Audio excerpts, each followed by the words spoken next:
Hey everyone. So I've been a bit quiet this week, I know, but it's because I've been really busy scheming and plotting, and that's what this video is about. You might have seen on my rather dramatic thumbnail that gold making has kind of ground to a halt this week. Instead, I've been focusing on some really effective gold losing technique. Now, the reason for this is artisans' acuity. List currency has caused me all kinds of headaches this expansion launch, so I'm going to break today's video into sections. The problem, the solution, why the solution sucks, how I intend to make my gold back this week, and then just what we're going to be covering in the next few videos. So let's get going then with the problem. The problem is that professions in the world within, and I assume Dragonflight was the same as this, it's not a level playing field. With a regional auction house, as soon as the top 0.5% of sweaty gold makers sweat hard enough, they get their blue profession tools and accessories, their profession bags, all of the available knowledge points, and they can produce higher quality wares at higher volume for a lower cost. So, confession time from me. I underestimated the retail sweat.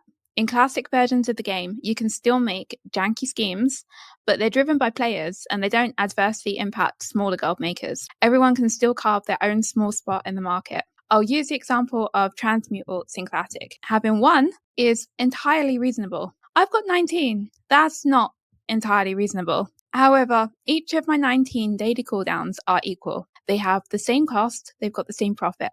If by having 19 transmutes I flood the market, then that damages me as much as it damages the player who's got one transmute. I'll need to diversify my transmutes and look at doing a different one for a few days. Here in retail though, the sweat looks ever so slightly different.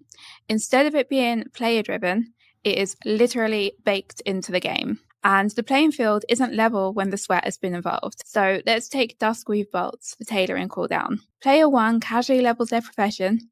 They craft, say, 6 Duskweave Bolts per day. They've got multicraft and they often proc and reach 8. Player 2 optimizes the profession. They use an unnatural grind. They can craft 12 bolts per day, but with skill points and multicraft and resourcefulness, they're getting on average 20 bolts per day of higher quality, and it's actually costing them less to make them. So not only is their material cost slightly lower, but player 2 has higher yield and better quality. So player 2 can sell higher quality items for cheaper than player 1. So at the start of the expansion, I was pretty fixed that I didn't approve of the artisans shuffle. It seems like it would be a minority behavior and everyone would catch up soon enough. Little did I know, there are no meaningful catch-up mechanics in place right now. And even worse, every week you can repeat the artisan's acuity shuffle. So other players are just getting further and further behind on a loop forever. This week then, I bit the bullet and I did it myself. So in this part of the video, I'm going to go through the shuffle. I know that this video has been done to death and it's old news low, so I'm going to go through it briefly, but I'll link some resources in the description that I found useful when I was figuring it out. So first of all, why do we need the artisan security? Why is it so important? You use this currency to buy the blue quality profession tools, and they give you skills and they give you stats. So you need the skill points in order to consistently create your higher quality items. You can also use this currency to buy profession bags, some of which are great. The jewel crafting one is pretty cool, and the knowledge point books, not to mention recipes as well. Another thing to add is that you also, wait, I had nothing to add. So let's go through the shuffle. You get 5 artisan security when you do a first craft of something that you've discovered. So this isn't all your first crafts like you get knowledge points from. This is just the first craft of something that's a recipe that's been discovered. You get between 10 and 30 artisan security for a crafting order. Not all of them, but 2 out of 3 do give you artisan security. So maybe your goal is to get enough artisan security to buy 1 profession piece, or maybe you want all 3, a bag and some knowledge points. What you'll do then is you keep your first primary profession, the one that you're serious on, but in your second slot, you rotate through other professions. So you pick up each profession, level it up a little bit, take any easy first crafts, do your crafting order, delete the profession, and then you get the next one. Enchanting is great. It gives you tons of first crafts from these glamours. Engineering is also really strong. You get loads through that one too. The gathering professions are all easy and fairly quick, pretty cheap as well. And all the others are, again, easy to do, but expensive. And that's how I dropped over 1 million gold this week. It's pretty painful spending gold leveling a profession and then having to just unlearn it. make sure you double check each time you're unlearning your profession to check that you're actually unlearning the correct one. Not saying that I ever did that, but I came pretty close. Now, because the crafting orders are also giving you the NPC crafting orders are also giving you additional artisan security, not only do you do this once, but you can then repeat this every week and cycle through every profession every week doing the crafting orders.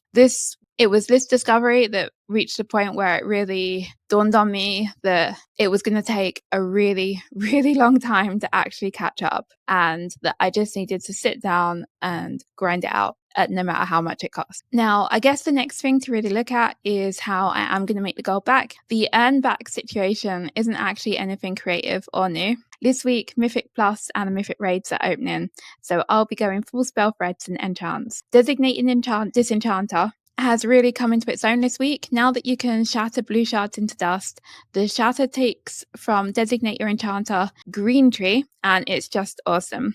There are so many blue crafts. If you have a well-spec tailor, you can start from weaver cloth, go right up to blue quality braces and belts, and you benefit from multi-craft and resourcefulness every single step of the way. You then disenchant your blue shards, benefiting from your designated disenchanter skill, and then finally shatter it into dust, benefiting again. It is crazy how well everything falls into place. This profession system is so bad in a lot of ways, but when everything works and everything actually comes together, it's also brilliant and really satisfying when you're using it. It's such a frustrating process to get to that point, though. So my current balance is about 400,000 gold after my spending spree this week, but we're going to see if that all pays off or not. My next video is going to be going into detail with a proper guide on enchanting and tailoring right now and the best way to capitalize from them. That is going to be before Tuesday, so before the raids come out. Then later in the week, I'll do a gold recap to show how much I've been able to recoup, what's working, what isn't working, and I guess we'll go from there. If you've enjoyed today's video, please do remember to like and subscribe. I'd also be interested to hear your thoughts on the whole artisan security shambles. I guess it's been like this all the way through Dragonflight 2, and I was slightly naive to think that I could compete without shuffling. I was warned by plenty of people that I would regret doing it. Regret not doing it, sorry. I'm just, I guess, too stubborn for my own good. So I've finally given in, and we'll see how that goes, how that works out for me. So thank you for taking the time to watch today. Bye!